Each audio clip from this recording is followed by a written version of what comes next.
நான் ஒரு சின்ன ரியல் எஸ்டேட் ஓனரு, சின்னதாக பிளாட்டுங்கெலாம் போடுறேன். டிடிசிபி அப்ரூவல் வாங்குறதுக்கு 10 பைசா லஞ்சம் இல்லாமல் இந்த ஒரு ஆட்சியில் மட்டும்தான் நான் பலன் அடைஞ்சிருக்கேன். இது உண்மையான விஷயம், சரிங்களா? டிடிசிபி அப்ரூவல் வாங்கணும். போன கவர்மெண்ட்லாம் நிறைய வாங்கினாங்க. இவங்களுக்கு அவங்களுக்கு கமிஷனு, மினிஸ்டருக்கு கமிஷனு, ஆஃபீஸருக்கு கமிஷனு, அந்த மாதிரிலாம் இருந்தது. இந்த கவர்மெண்ட்டில் சத்தியமாக கிடையாது, இந்த நிமிஷம் வரைக்கும் கிடையாது. இது உண்மை. 1000 பேர் 1000 சொல்லுவாங்க.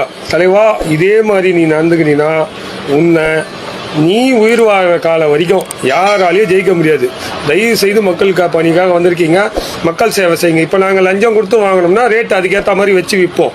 அந்த மாதிரி நாங்கள் எடுத்து பண்ண வேண்டிய நிலைமையில் வரும். ஸோ இந்த மாதிரி எல்லாரும் சிறு வியாபாரிகள் முதல் பெரிய வியாபாரிகள் வரைக்கும் நீங்கள் நல்லபடியாக ஆட்சி செஞ்சீங்கன்னா பணவீக்கம் வராது. ரொம்ப நல்லாயிருக்கும் ஆட்சி. உங்களை கையெடுத்து வணங்குகிறேன்.